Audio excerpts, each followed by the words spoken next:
ஆன்மீக நண்பர் அனைவருக்கும் வணக்கம். அன்று தேனம்பாக்கத்தில் பெரியவா கிணற்றின் பக்கத்திலிருந்து தரிசனம் கொடுத்து கொண்டிருந்தார். சின்ன குயில்கள் காணமும் காக்கைகளின் எச்சப்பாட்டும் தவிர வேறு சப்தமில்லா நிசப்தம். காமாட்சி காமகோடி பீடாவாகினி.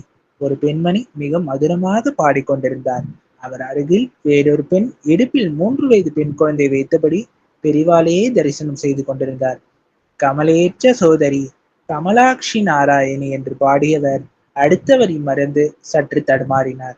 உடனே நாதபிந்து கலாஸ்வரூபிணி காத்தியாயினி என்று மழலையின் குரல் எடுத்துக் கொடுத்தது. கண்ணில் நீர் பொங்க அந்த பெண்மணி கைகளாலேயே அந்த குழந்தையின் கன்னத்தை வருடி முத்தமிட்டு பாடலை பாடி முடித்தார். யாரோட குழந்தை அது? பெரியவா உள்ளே கேட்டார். என்னோட பையன்தான் பெரியவா. கையில் குழந்தையை வைத்திருந்தவர் சற்று தூக்கி காண்பித்தார்.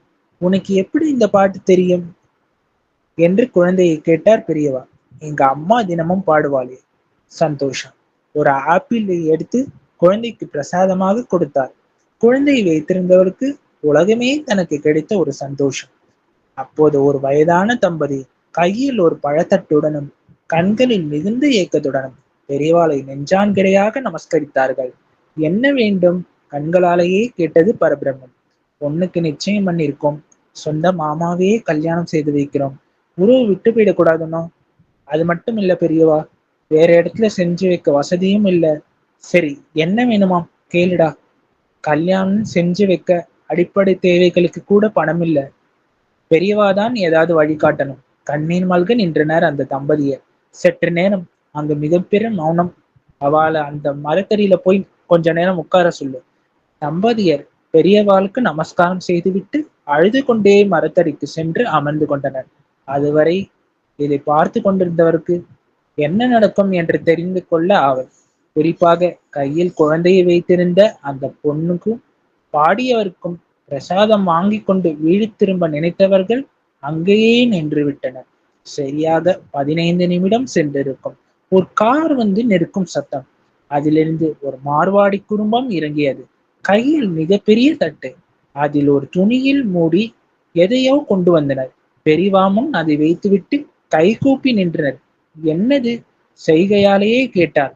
அனைத்தும் அறிந்தார் அந்த ஆதிமூலம். இவருக்கு போன மாசம் ஹார்ட் ஆபரேஷன் நடந்தது. ஆபரேஷன் நல்லபடியா முடிஞ்சு இவர் குணமான ஒரு ஏழை பெண்ணுக்கு கல்யாணத்துக்கு உதவுறதா வேண்டிண்டோம்.